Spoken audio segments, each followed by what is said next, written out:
The Adventure of the Blue Carbuncle by Sir Arthur Conan Doyle. I had called upon my friend Sherlock Holmes upon the second morning after Christmas with the intention of wishing him the compliments of the season.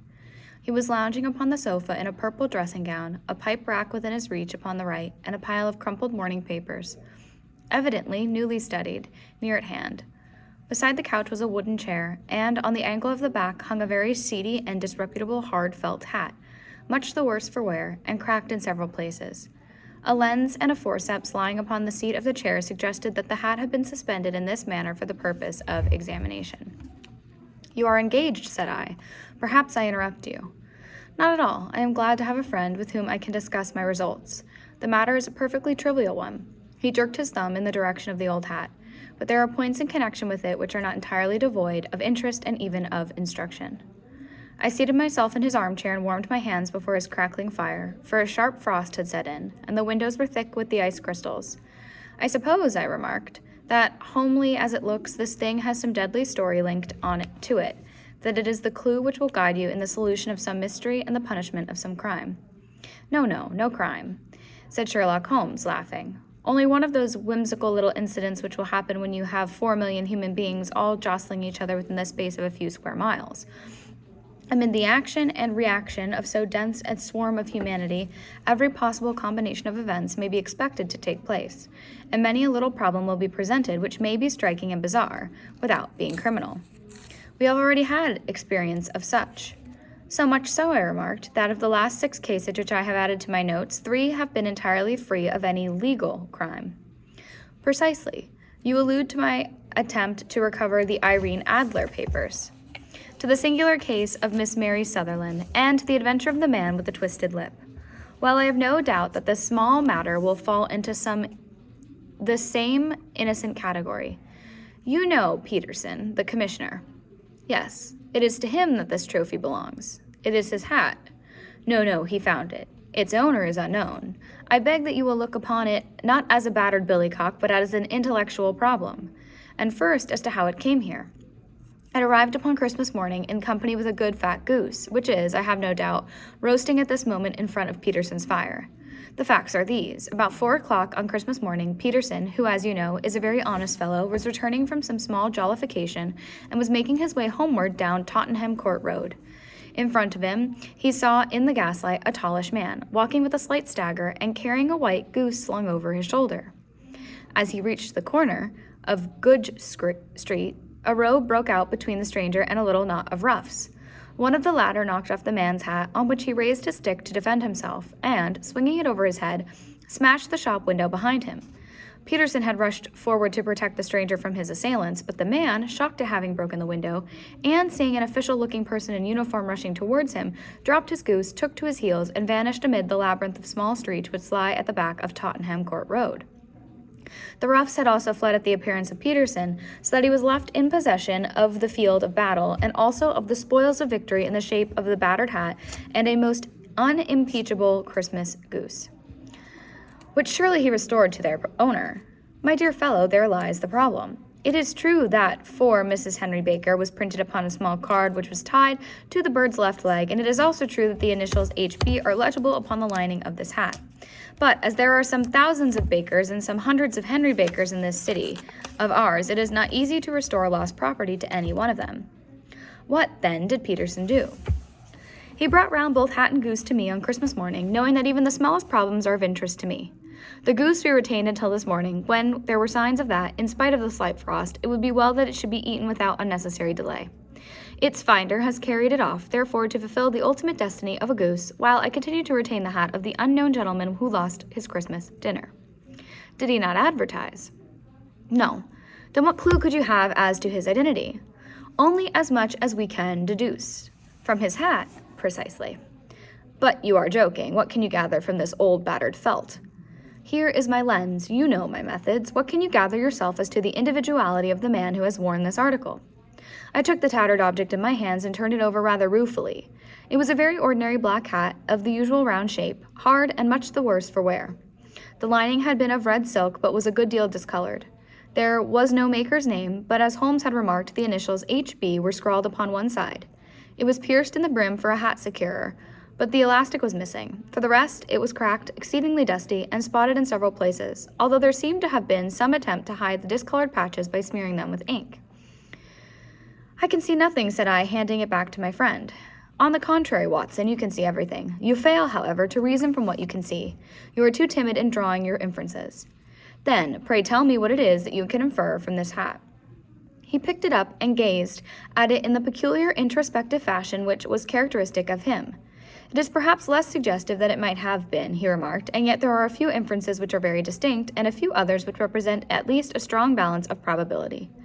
That the man was highly intellectual is of course obvious upon the face of it, and also that he was fairly well-to-do within the last 3 years, although he has now fallen upon evil days.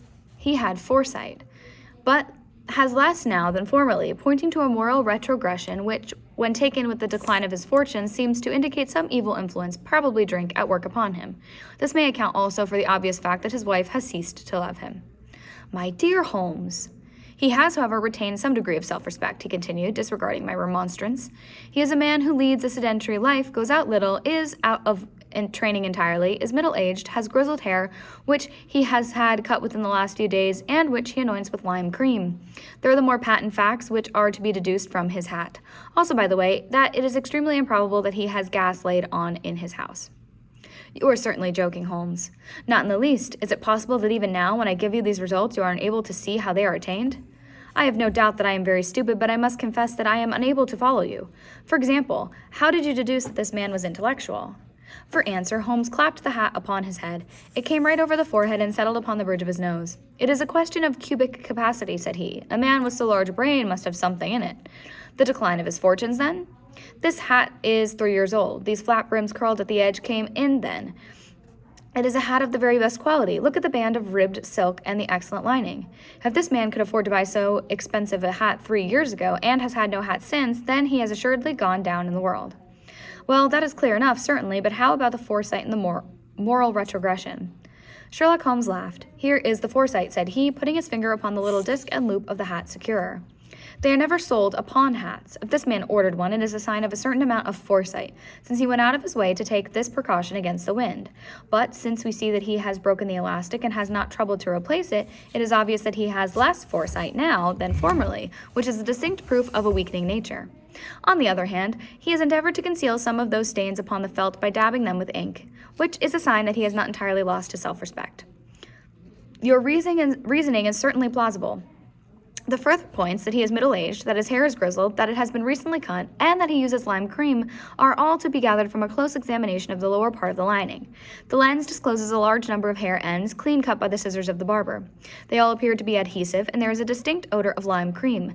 This dust, you will observe, is not the gritty gray dust of the street, but the fluffy brown dust of the house, showing that it has been hung up indoors most of the time, while the marks of moisture upon the inside are proof positive that the wearer perspired very freely and could, therefore, hardly be in the best of training.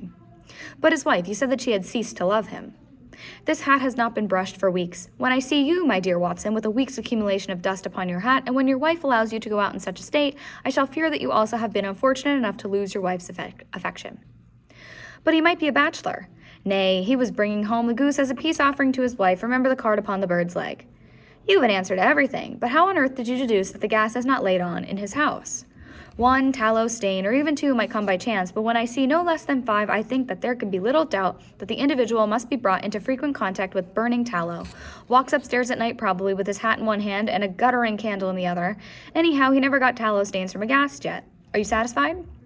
"Well, it is very ingenious," said I, laughing. "But since you said just now, there has been no crime committed, and no harm done save the loss of the goose, all this seems to be a rather waste of energy." Sherlock Holmes had opened his mouth to reply, when the door flew open and Peterson, the commissionaire, rushed into the apartment with flushed cheeks and the face of a man who is dazed with astonishment. "The goose, Mr. Holmes, the goose, sir," he gasped. What of it, then? Has it returned to life and flapped off through the kitchen window?" Holmes twisted himself round upon the sofa to get a fairer view of the man's excited face. "See here, sir, see what my wife found in its crop." He held out his hand and displayed upon the center of a palm a brightly scintillating blue stone, rather smaller than a bean in size, but of such purity and radiance that it twinkled like an electric point in the dark hollow of his hand. Sherlock Holmes sat up with a whistle. "By Jove, Peterson," said he, "this is treasure trove indeed. I suppose you know what you have got." "A diamond, sir? A precious stone? It cuts into glass as though it were putty. It is more than a precious stone. It is the precious stone. Not the Countess of Morcar's blue carbuncle, I ejaculated. Precisely so. I ought to know its size and shape, seeing that I have read the advertisement about it in the Times every day lately. It is absolutely unique, and its value can only be conjectured, but the reward offered of €1,000 is certainly not within a 20th part of the market price. £1,000? Great Lord of mercy! The commissionaire plumped down into a chair and stared from one to the other of us. That is the reward, and I have reason to know that there are sentimental considerations in the background which would induce the Countess to part with half her fortune if she could but recover the gem. It was lost, if I remember aright, at the Hotel Cosmopolitan, I remarked. Precisely so, on December 22nd, just 5 days ago. John Horner, a plumber, was accused of having abstracted it from the lady's jewel case. The evidence against him was so strong that the case has been referred to as the Assizes. I have some account of the matter here, I believe. He rummaged amid his newspapers, glancing over the dates, until at last he smoothed out one, doubled it over, and read the following paragraph. Hotel Cosmopolitan jewel robbery. John Horner, 26 plumber, was brought up upon the charge of having upon the 22nd abstracted from the jewel case of the Countess of Morcar the valuable gem known as the blue carbuncle. James Ryder, upper attendant at the hotel, gave his evidence to the effect that he had shown Horner up to the dressing room of the Countess of Morcar upon the day of the robbery in order that he might solder the second bar of the grate, which was loose. He had remained with Horner some little time, but had finally been called away. On returning, he found that Horner had disappeared, that the bureau had been forced open, and that the small morocco casket in which, as it afterwards transpired, the Countess was accustomed to keep her jewel, was lying empty upon the dressing table. Ryder instantly gave the alarm, and Horner was arrested the same evening, but the stone could not be found either upon his person or in his rooms. Catherine Cusack, maid to the Countess, deposed to having heard Ryder's cry of dismay on discovering the robbery, and to having rushed into the room, where she found matters as described by the last witness. Inspector Bradstreet B. Division gave evidence as to the arrest of Horner, who struggled frantically and protested his innocence in the strongest terms. Evidence of a previous conviction for robbery having been given against the prisoner, the magistrate refused to deal summarily with the offense, but referred it to the assizes. Horner, who had shown signs of intense emotion during the proceedings, fainted away at the conclusion and was carried out of court. So much for the police report, said Holmes thoughtfully, tossing aside the paper. The question for us now to solve is the sequence of events leading from a rifled jewel case at one end to the crop of a goose in Tottenham Court Road at the other. You see, Watson, our little deductions have suddenly assumed a much more important and less innocent aspect. Here is the stone. The stone came from the goose, and the goose came from Mr. Henry Baker, the gentleman with the bad hat and all the other characteristics with which I have bored you. So now we must set ourselves very seriously to finding this gentleman and ascertaining what part he has played in this little mystery. To do this, we must try the simplest means first, and these lie undoubtedly in an advertisement in all evening papers. If this fail, I shall have recourse to other methods. What will you say? Give me a pencil and that slip of paper. Now then, found at the corner of Goodge Street, a goose and a black felt hat. Mr. Henry Baker can have the same by applying at 6:30 this evening at 221B Baker Street. That is clear and concise. Very, but will he see it? Well, he is sure to keep an eye on the papers, since to a poor man the loss was a heavy one. He was clearly so scared by his mischance in breaking the window and by the approach of Peterson that he thought of nothing but flight. But since then he must have bitterly regretted the impulse which caused him to drop his bird. Then again, the introduction of his name will cause him to see it, for everyone who knows him will direct his attention to it. Here you are, Peterson. Run down to the advertising agency and have this put in the evening papers. In which, sir? Oh, in the Globe, Star, Pall Mall, St. James, Evening News, Standard, Echo, and any others that occur to you. Very well, sir. And this stone? Ah, yes, I shall keep the stone, thank you. And I say, Peterson, just buy a goose on your way back and leave it here with me, for we must have one to give to this gentleman in place of the one which your family is now devouring. When the commissionaire had gone, Holmes took up the stone and held it against the light. It's a bonny thing, he said. Just see how it glints and sparkles. Of course it is a nucleus and focus of crime. Every good stone is. They are the devil's pet baits. In the larger and older jewels, every facet may stand for a bloody deed. This stone is not yet 20 years old. It was found in the banks of the Amoy River in southern China, and is remarkable in having every characteristic of the carbuncle, save that it is blue in shade instead of ruby red. In spite of its youth, it was already a sinister history. There have been 2 murders, a vitriol throwing, a suicide, and several robberies brought about for the sake of this 40-grain weight of crystallized charcoal. Who would think that so pretty a toy would be a purveyor to the gallows and the prison? I'll lock it up in my strong box now and drop a line to the Countess to say that we have it. Do you think that this man Horner is innocent? I cannot tell. Well, then do you imagine that this other one, Henry Baker, had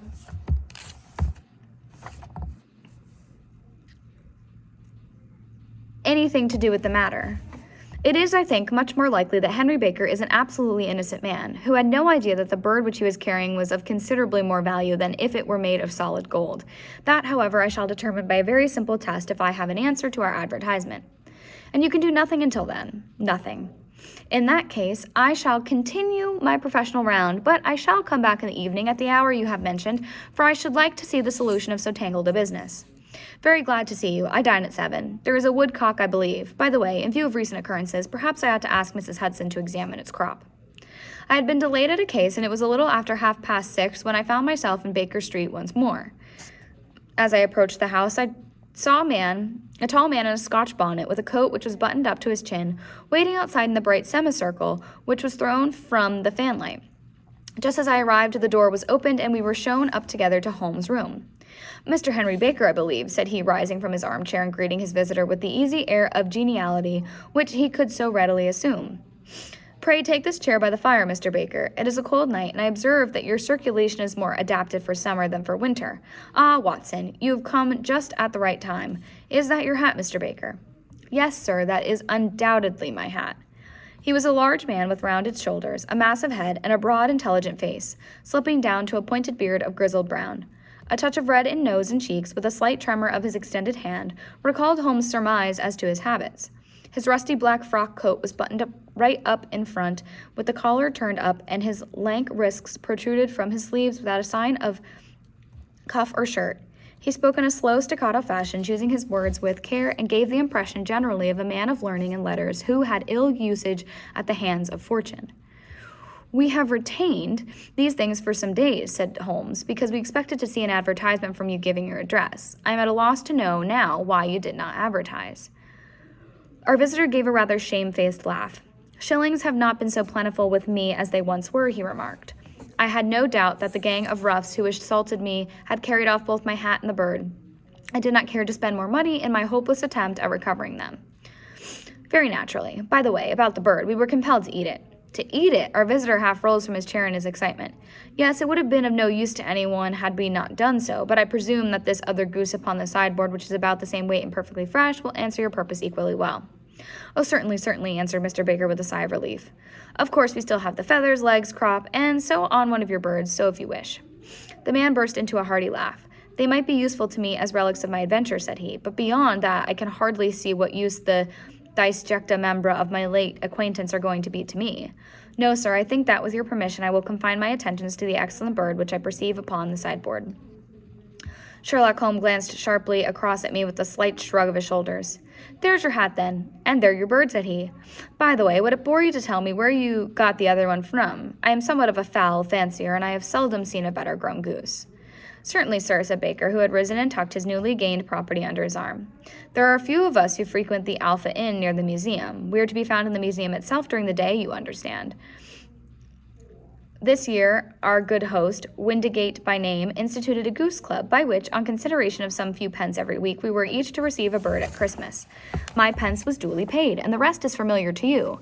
I am much indebted to you, sir, for a Scotch bonnet is fitted neither to my years nor my gravity. With a comical pomposity of manner, he bowed solemnly to us both and strode off upon his way. So much for Mr. Henry Baker, said Holmes when he had closed the door behind him. It is quite certain that he knows nothing whatever about the matter. Are you hungry, Watson? Not particularly. Then I suggest that we turn our dinner into a supper and follow up this clue while it is still hot. By all means. It was a bitter night, so we drew on our ulsters and wrapped cravats about our throats. Outside, the stars were shining coldly in a cloudless sky, and the breath of the passers-by blew out into smoke like so many pistol shots. Our footfalls rang out crisply and loudly as we swung through the Doctor's Quarter, Wimpole Street, Harley Street, and so through Wigmore Street into Oxford Street. In a quarter of an hour, we were in Bloomsbury at the Alpha Inn, which is a small public house at the corner of one of the streets of which runs down into Holborn. Holmes pushed open the door of the private bar and ordered 2 glasses of beer from the ruddy-faced, white-aproned landlord. Your beer should be excellent if it is as good as your geese, said he. My geese? The man seemed surprised. Yes, I was speaking only half an hour ago to Mr. Henry Baker, who is a member of your goose club. Ah, yes, I see. But you see, sir, them's not our geese. Indeed, whose then? Well, I got the 24 from a salesman in Covent Garden. Indeed, I know of them. Which was it? Breckenridge is his name. Oh, I don't know him. Well, here's your good health, landlord, and prosperity to your house. Good night. Now for Mr. Breckenridge, he continued, buttoning up his coat as we came out into the frosty air. Remember, Watson, that though we have so homely a thing as a goose at one end of this chain, we have at the other a man who will certainly get 7 years penal servitude unless we can establish his innocence. It is possible that our inquiry may but confirm his guilt, but in any case we have a line of investigation which has been missed by the police, and which a singular chance has placed in our hands. Let us follow it out to the bitter end. Faces to the south, then in quick march. We passed across Holborn, down Endell Street, and so through a zigzag of slums to Covent Garden Market. One of the largest stalls bore the name of Breckenridge upon it, and the proprietor, a horsey-looking man with a sharp face and trim side whiskers, was helping a boy to put up the shutters. Good evening, it's a cold night, said Holmes. The salesman nodded and shot a questioning glance at my companion. Sold out of geese, I see, continued Holmes, pointing at the bare slabs of marble. Let you have 500 tomorrow morning. That's no good. Well, there are some on the stall with the gas flare. Ah, but I was recommended to you. Who by? The landlord of the Alpha. Oh, yes, I sent him a couple of dozen. Fine birds they were, too. Now, where did you get them from? To my surprise, the question provoked a burst of anger from the salesman. Now then, mister, said he, with his head cocked and his arms akimbo, what are you driving at? Let's have it straight now. It is straight enough. I should like to know who sold you the geese which you supplied to the Alpha. Well, then, I shan't tell you. So now. Oh, it is a matter of no importance, but I don't know why you should be so warm over such a trifle. Warm? You'd be as warm, maybe, if you were as pestered as I am. When I pay good money for a good article, there should be an end of business. But it's, where are the geese? And who did you sell the geese to? And what will you take for the geese? One would think they were the only geese in the world to hear the fuss that is made over them. Well, I have no connection with any other people who have been making inquiries, said Holmes carelessly. If you won't tell us the bet is off, that is all, but I'm always ready to back my opinion on a matter of fowls, and I have a fiver on it that the bird I ate is country bred. Well, then you've lost your fiver, for it's town bred, snapped the salesman. It's nothing of the kind. I say it is. I don't believe it.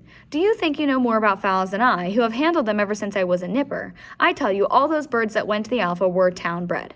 You'll never persuade me to believe that. Will you bet, then? It's merely taking your money, for I know that I am right, but I'll have a sovereign on with you, just to teach you not to be so obstinate. The salesman chuckled grimly. Bring me the books, Bill, said he. The small boy brought round a small thin volume and a great greasy-backed one, laying them out together beneath the hanging lamp. Now then, Mr. Crockshire, said the salesman, I think that I was out of geese, but before I finish, you'll find that there is still one left in my shop. You see this little book? Well, that's the list of folk from whom I buy. Do you see? Well then, here on this page are the country folk, and the numbers after the names are where their accounts are in the big ledger. Now then, you see this other page in red ink? Well, that is the list of my town suppliers. Now look at that third name. Just read it out to me. Mrs. Oakshott, 117 Brixton Road, 249, read Holmes. Quite so. Now turn that up in the ledger. Holmes turned to the page indicated. Here you are, Mrs. Oakshott, 117 Brixton Road, egg and poultry supplier. Now then, what's the last entry? December 22nd, 24 geese at 7s60. Quite so. There you are. And underneath, sold to Mr. Windigate of the Alpha at 12s. What have you to say? Sherlock Holmes looked deeply chagrined. He drew a sovereign from his pocket and threw it down upon the slab, turning away with the air of a man whose disgust is too deep for words. A few yards off, he stopped under a lamp-post and laughed in the hearty, noiseless fashion which was peculiar to him.